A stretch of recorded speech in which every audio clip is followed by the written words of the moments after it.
Nah, gimana Biasanya caranya? orang-orang yang bisa pintar manipulasi kita adalah orang-orang yang kita biarkan ada di safe zone kita. Karena dia tahu banyak tentang kita merasa dia mengerti kita. Sehingga kita punya cautious turun dan dia ada di titik fragile kita. Kayak misalnya lah pasangan mukul lu bilang, aduh gue sayang banget sama lu, gue tuh mukul lu gara-gara dulu waktu kecil gue dipukul sama bapak gue, jadi sekarang gue mukul lu. Gue juga gak mau mukul lu. Coba dulu bapak gue gak pukul gue gak akan pukul lu. Tapi gue sayang sama lu, kalau gue gak sayang gue gak mukul. Mati lah lu digituin diputer-puter. Sekarang gini lah pak, lu kerja kantoran, tim lu 5-5-nya penuh tuh tadi, satu manipulatif, satu gosip, satu victim, satu bisa gak lu bilang udah saya resign aja gak usah kerja? Nggak bisa. Yang lo harus belajar adalah how to coexist with them. Dan Dari nol. dari nol apa nih? Dari nol cara menghindari orang toksik. Dari nol hidup kita. Kamehameha. Kamehameha dulu. Dari nol Kamehameha. 99% orang Indonesia tabungannya itu di bawah 100 juta rupiah. Maka permasalahan di Indonesia itu bukan investasi, tapi earning power. Ini yang akan jadi game changer pertama dalam membangun kekayaan. So buat kalian semua yang pengen memperbesar atau memperbanyak sumber income, gua buat yang namanya kuliah realistis. Kuliah yang fokusnya ajarin lo cara cari duit. Cek langsung YouTube membership di channel Theo Derek dan mari belajar sama-sama di kuliah realistis. Aduh. Cara menghindari Orang toksik dari hidup kita. Gila. Eliminasi lah, jangan dihindari. Dihilangkan ya, jangan dihindari. Nah, ini soalnya ada teori nih, Teh, dari Forbes. Sebetulnya ada 10, tapi ini ada 5 yang menurut gua dan menurut tim paling toksik. Yang pertama namanya the victim. Oh, gimana tuh the victim? The victims tuh orangnya selalu punya mindset dan ini mental korban. Wah, Segala sesuatu salah, keadaan tuh kebayang. salah. Tapi bukan gue, ibaratnya kayak gue tuh selalu jadi korban sama kebayang. Nah itu kenapa itu toxic? Ini toxic banget sih. Ini point of view dari orang menengah bawah. Oke. Termasuk gue dan keluarga gue. Berarti dulu gue pun dulu gitu. The victim. Iya. Karena dulu gue belajar bagaimana melihat dunia itu kayak kita korban dunia. Iya. Dan lucunya ketika kita tanpa sadar punya victim mindset, kita nggak bisa belajar apa-apa. Oke. Karena pada setiap kesalahan yang terjadi, kita cuma mikir gue dibully orang. Iya betul. Gue dibully dunia. Betul. Mentang-mentang gue susah, mentang-mentang gue ini, kok orang begini ya sama gue? Kok dia begini ya? Kok dia begitu ya? Kok dia kayak semua hal jadi personal pak? Iya. Padahal teman-teman harus tahu di dunia ini tidak ada hal yang personal, cuman ada beda kepentingan. Oke. Contoh lah politik, bermusuhan besok berteman. Bener. Beda kepentingan. Betul. Hidup seperti itu. Nah itu gue belajar butuh waktu pak, gitu loh. Jadi kalau kita ketemu teman-teman yang dan ini kan gue nggak lagi ngajarin orang cara berubah dari victim ya, karena kita lagi ngomongin cara menghindarinya. Iya. Jadi mungkin kalau kita punya teman atau siapapun lah orang yang kita kenal ngobrol, kalau kita dengar ceritanya dia selalu ujung-ujungnya bilang bahwa dia lawan dunia, tuh hati-hati. Kenapa? Karena energinya akan menular ke kita. Dan biasanya orang seperti itu mau dengar bukan solusi pak, cuman validasi bahwa oh iya ya lu kasihan banget, oh iya ya dunia keras, oh iya ya dunia emang keras, mau apa lu? Iya, self pity jadinya. Iya. Mentalnya Ya emang korban. gue lahir orang tua gue divorce, ya emang gue menengah bawah, mau apa gue? Iya. Kalau gue cuman mikir ya gue kan orang begitu, mana ada gue di posisi gue sekarang? Bener lagi. Kalau seandainya lu masih stay dalam mental victims lu, lu nggak akan bisa melakukan segala sesuatu. Nggak bisa, gue confidence. Karena gue harus lawan. Kenapa? Gue adalah orang realistis yang Tuhan berikan hidup tidak realistis. Oke.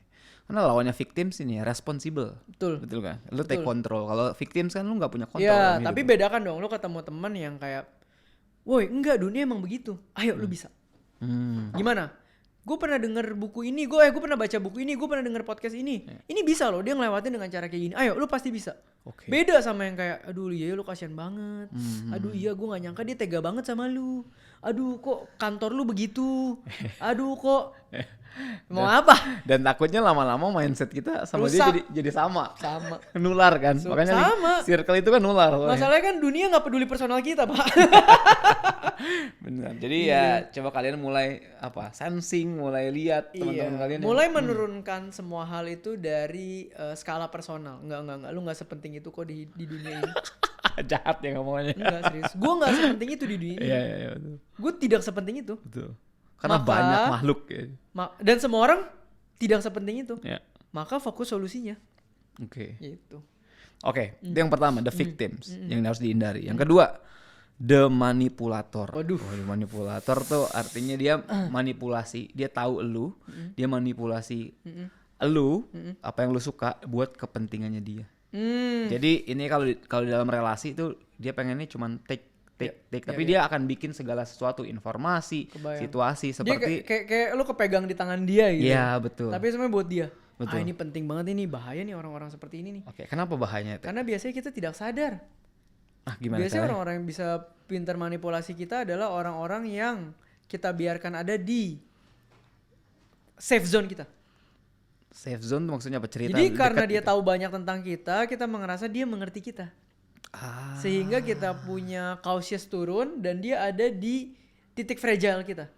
Oke. Nah, masalahnya dia memakai fragile kita bukan untuk encourage kita tapi buat kepentingan dia. Oke. Ada lah beberapa orang gue ketemu yang seperti ini. Contoh misalkan kayak ya dia cerita bohong. Ada soalnya gue pernah ketemu case teman gue sih sebenarnya. Dia kayak cerita bohong ke semua orang. Terus tiba-tiba dia minjem duit ke semua orang. Karena cerita bohong itu. Dia bilang dia punya penyakit. Iya kan, berarti kan dia memanfaatkan simpatinya untuk kepentingan dia gitu ya. Nah mungkin kalau untuk kayak gini, gue juga pernah berhadapan dengan orang seperti ini sih. Yang harus kita lihat adalah belajar menutup mata, pikiran, hati, dan telinga untuk apa yang dia ngomong. Oke. Tapi fokus sama actionnya. Karena biasanya orang-orang kayak gini bisa kelihatan benar tapi actionnya nggak benar. Oke. Karena dia melakukan sesuatu untuk take. Oke. Baru gue mau nanya gimana cara kita aware? Karena gini, kalau lu ngomongin manipulator, terus tadi termnya kayak tadi, artinya kan itu orang yang dekat sama kita, safe zone. Gak bisa langsung dari awal, Pak. Oke. Lo harus lihat historicalnya. Kayak misalnya lah, orang abis mukul lu, pasangan mukul lu, bilang, aduh gue sayang banget sama lu, gue tuh mukul lu gara-gara dulu waktu kecil gue dipukul sama bapak gue, jadi sekarang gue mukul lu, gue juga nggak mau mukul lu, coba dulu bapak gue nggak pukul gue nggak akan pukul lu. Gue sayang sama lu, kalau gue nggak sayang gue nggak mukul, mati lah lu digituin diputer-puter. Iya benar. Ntar dia cuma bilang, iya juga ya, kasihan dia waktu kecil dipukul bapaknya, nggak apa-apa deh dia pukul gue, yang penting dia sayang. Udah rusak otak lu. Kebalik-balik jadinya dong. Namanya dipukul apapun alasannya salah. Tapi dia memanfaatkan rasa sayang lu, memberikan cerita victim dia waktu kecil dia dipukul, sehingga biarpun sekarang dia nggak mau mukul, tangannya gerak sendiri, kan nggak ada tangan gerak sendiri. Kenapa ini? Tapi kan lu harus mikir apa? Dia ngomong dia sayang sama gue, tapi dia mukul gue, nggak sejalan nih. Oke. Nah ini agak beda sama yang pertama. Kalau the victims kayaknya agak gampang jauhin. Yang kedua ini kan susah. Nah itu gimana caranya step by step keluarnya itu? Cut off. Langsung? Nggak bisa langsung ya, pelan-pelan. Kita kan nggak tahu siapa orang di sekitar kita yang begini. Kalau orang tua gimana? Lu cut off-nya gimana? Nggak bisa. Nggak bisa. Satu-satunya cara adalah sadar bahwa orang ini manipulatif. Jaga jarak seperlunya, dan filter berkali-kali apa yang dia omongin dengan actionnya. Kebayang. Karena pasti terjadi lah kayak orang, iya baliknya suami istri mukul, dia tinggal bilang waktu kecil dia dipukulin, atau tinggal dia bilang waktu kecil dia trauma, papa mamanya dulu masih zaman Jepang dipukulin juga. Banyak ceritanya Pak. Iya kan? Yang penting gue pukul lu harus ngerti aja. Iya. Lu harus oke. Kebayang. Kan begitu. Gitu. Iya berat ya, tapi ya itu harus kita hadapi. Adalah pasti kita pernah ketemu orang seperti ini, dan kita pernah jadi korbannya. Ya mari coba kita pelan-pelan. Oke. Gitu loh. Yang ketiga nih orang yang harus kita hindari adalah the gossips. Ini nggak perlu didefinisin dong. Ini mah seru. Gosip kan makin digosok makin sip gitu ya. Gosip gitu. Jokes bapak-bapak. Nah kenapa kita perlu menghindari the gossip ini? Karena kan seru ini, seru. Nggak, sebenarnya yang menghindarin the gossip tuh susah. Oke. Kalau kita suka gosip. Majority semua orang suka, even kita aja pasti suka kok. Iya. Kita nggak usah munafik lah, gue juga suka. Iya betul. Beberapa part. Tapi mungkin yang harus kita pinter-pinter kalau ketemu orang seperti ini adalah menjaga informasi yang kita share ke dia. Oke. Lu gimana cara jaga dia nggak gosipin lu? Nggak bisa. Nggak bisa. Lu gimana cara dia nggak gosipin orang? Nggak bisa. Yang harus lu filter, kalau lu udah tahu ini orang doyan, lu harus filter keterbukaan lu sama dia. Oke. Informasinya. Karena kalau enggak bisa disebar ke semua orang. Bisa-bisa masalah berat lu malah jadi komoditas dia nih. Dia nggak sabar pergi sama temennya buat cerita kesusahan lu, kan begitu orang. Jadi kayak wah gue punya cerita menarik. Iya. Tentang si Theo gitu. Iya, ya kan? Ya kita bisa filter informasinya, tapi apakah gue berhak ngejudge salah? Enggak, gue juga suka. Iya. Gue udah bilang tergantung kita ngomong ini siapa. Oke, ini berarti makin lama gue liat makin susah ya. Tadi orang yang paling dekat ini sekarang gosip ya kita Susah, juga emang suka tapi lagi. harus tahu gini loh. Hidup tuh kan gak bisa sendiri ya. Bukan berarti ketika kita menemukan hal yang toksik kita bisa isolasi diri kita. Terus kita yang toksik dong kalau kayak gitu. Iya, betul. Nggak bisa. Kita akan terus coexist dengan orang toksik, pasti. Oke. Bisa family lu, Ya, bisa mbak lu, betul. bisa supir lu, bisa sahabat lu, bisa pacar lu. Ya. Kan problemnya adalah lu harus mengidentifikasi itu dan lu atur porsi bijaknya. Oke. Ketemu orang kayak gini, oke segini relasinya. Ketemu the gossip, segini informasinya. Ketemu the victim, segini gue ikut campur masalahnya. Oke. Kita akan terus coexist, Pak. Ya. Kita tahu ini bukan untuk menghindar. Sebenarnya. Kita tahu ini untuk bisa coexist dengan wise. Sikap, cara Iya, bersikap. sekarang ginilah, Pak. Lu kerja kantoran. Lu jadi head. Iya. Tim lu 5-5-nya penuh tuh tadi. Satu manipulatif, satu gosip, Victims. satu victim, satu ini. Bisa nggak lu bilang, udah saya resign aja nggak usah kerja? Nggak bisa. Yang lo harus belajar adalah how to coexist with them. Dan syukur-syukur lu bisa bawa dampak positif ke hidup mereka. Berarti judulnya kita ganti ya, bukan cara menghindari orang toksik, tapi cara menyikapi orang toksik. Iya, Nah, bener. itu kan menyikapi. Oke. Bener. Tadi the gossips. Selanjutnya yang keempat ada the judgmental. Dengutang gak ada dengutang. Di Forbes kayaknya kurang satu nih. Dengutangs. Nggak ada dengutang. Yang ketemu tendensinya ngutang aja. Pinjam dulu 100 sih. Iya, tapi itu paling jujur. Itu yang Karena kelima. berarti dia gak butuh lu, dia butuhnya duit lu. ini unscript ya, itu yang kelima. Oh, iya, Nah, iya. yang keempat ini ada namanya the judgmental. Oh, ini apa nih? Ya orang yang ngerti sering gua. ngejudge lu. Lu kayak temenan sama ini ya, temenan Lu sih sama- kayak gini, lu sih kayak gini ya. Oh iya, temenan sama si paling pintar Si biasanya. paling pinter, si Iya, paling iya. jago. Iya. Ya gue udah bilang, ketemu orang kayak gini, lu ngomong sedikit aja dia langsung udah tahu. Oh iya nih, lu mah begini, lu mah begini, belum begini, tanpa tahu the whole story. Ya. Nah, makanya balik lagi ya, caranya adalah mengurangi cerita. Kalau lu tahu orang yang judgmental, lu gak usah cerita ke dia. Oke. Simple, bukan berarti lu harus mengubah judgmentalnya dia. Tapi kan kadang-kadang kita tendensinya pengen berdebat tuh kalau orang lu nggak gitu dong gitu. Enggak, ya. Kalau kita ngobrol sama orang judgmental, kalian harus tahu pemikiran mereka tuh sempit. Karena kalau pemikirannya mereka luas, mereka tidak akan judgmental. Kenapa orang bisa ngejudge? Karena mikirnya cuma satu garis. Kalau orang bisa lihat hidup ini perpaduan dari 300 garis, mereka tidak akan judgmental. I see. Jadi kedewasaan juga menentukan, Pak. Karena biasanya orang yang semakin banyak tahu itu bisa semakin judgmental. Oke, bener, itu make sense. Itu sejajar dengan knowledge yang bertambah. Karena lu tahu banyak, lu bisa menilai banyak. Padahal tahu banyak dengan menilai banyak tidak ada korelasi. Justru ketika tahu banyak, lu bisa toleransi banyak karena lu tahu banyak. Betul. Tapi yang sering terjadi adalah ketika lu tahu banyak, lu ngejudge banyak bukan toleransi banyak. Iya. Tuh banyak tuh Di mana-mana. di agama-agama. Nah, di mana-mana. Disensor. Iya, di mana-mana lah. Tapi kenapa kita bahaya bergaul sama orang judgmental? Bahaya karena kita punya nilai diri bisa rusak, Pak. Karena dia akan selalu menilai kita salah, kurang, Iya, salah, kurang, iya. salah, kurang. Iya. Nggak ada apresiasinya gitu ya. Iya, sesimpel. Ini contoh goblok ya. Lu sipit lu makan pakai garpu. Temen lu bilang, "Cina apaan lu nggak bisa pakai sumpit?" Cina gagal lu gitu. Padahal orang terserah mau makan pakai apa, yang penting makan. Iya, masalahnya gue nggak bisa pakai. Maksud sumpit gue tuh pakai sumpit gue jelek Iya, banget. sama. Bisa aja lu pulang ke rumah kan kalau misalnya anak kecil gitu bilang, Iya. "Iya ya, kok gue nggak bisa pakai sumpit ya, bodoh banget ya." Padahal mah kagak signifikan. Iya, bener.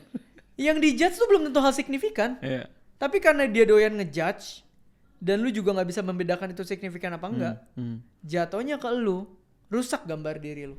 I see. Itu hati-hati. Oke, bayang. Gitu. Nah, ini sebenarnya yang kelima, Teh. Yang kelima yang lu udah sebut tadi. Dengutang. Dengutang. Ini nggak ada di Forbes ya. Iya. Ini Ini khusus Indonesia. Ini Indonesian version. Iya. Nah, kenapa kita harus menghindari atau menyikapi orang yang dengutang sini? Iya. Karena di dalam hutang tidak ada relasi, Pak.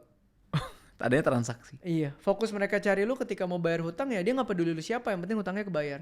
Dan gue nggak bisa ngomong ini salah mereka juga. Ya salah mereka berhutang, tapi psikologinya pasti tertekan. Karena namanya utang lu dikejar yang nagih utang. Kalau dikejar yang nagih utang lu panik. Mau orang tua ke anak, ke saudara, siapapun, otaknya cuma satu, lu bisa bantu gue bayar utang nggak? Kalau nggak bisa nggak usah banyak ngomong. Gitu. Jadi ya balik lagi ya, lu bisa coexist dengan mereka, tapi lu juga harus bisa kayak. Tapi kalau yang utang saudara deket gimana? Iya. Ya udah bijaknya lu relanya kasih berapa udah nggak usah anggap utang. Oke. Kadang banyak orang bilang gini, ya kalau ada yang utang nggak usah kasih lah. Lu coba aja punya keluarga yang ngutang, bisa lu ngomong gitu. Lu ngomong gitu gara-gara keluarga lu nggak ada yang ngutang, keluarga lu ngutangin. Iya susah. Nggak segampang itu hidup cuy. Betul. Tapi lu bisa ukur. Oh orang mau utang 5 juta. Udahlah gue kasih 500 ribu aja. Nggak balik pun nggak apa-apa. Iya. Atau bahkan bilang, gue sering banget kalau ada orang yang minjem gue 5 juta, gue kasih 500 ribu, dia mau balikin gue nggak usah. Ya, itu tapi dari hati udah ikhlas, jangan diomongin keluar. Iya jangan, betul. Dia tuh udah gue kasih pinjem tuh nggak tahu diri tuh, sama aja lu jadi the ngutang plus the gossips plus the. Dan lu akan coexist dengan semua orang toxic ini, lu juga akan coexist dengan semua orang positif ini. Oke. Dan ngutang itu berarti termsnya ini bukan cuman orang yang ngutang sama kita, tapi memang orang yang suka berhutang ke banyak orang gitu dan ke banyak institusi gitu. Iya, gaya lubang tutup lubang lah. Iya. Kebayang. Dan ya ujung-ujungnya pasti kena ke kita sih ya. Iya, pasti. Iya, ya itu bagaimana cara menyikapi 5 orang toksik. Dan ingatlah teman-teman, ini hidup coexist. Iya. Pinter-pinter jaga, batasin cerita, batasin waktu, batasin energi, batasin fokus, dan batasin perasaan. Iya, dan abis ini kalian jangan cuman lihat-lihat orang sekeliling kalian. Kalian lihat juga ke diri kalian. Ada nggak 5 karakter ini? Iya, mungkin kita 4-nya ada, ngutang sih nggak ada. Betul. Jadi semoga bermanfaat. Sampai ketemu di episode dari nol selanjutnya.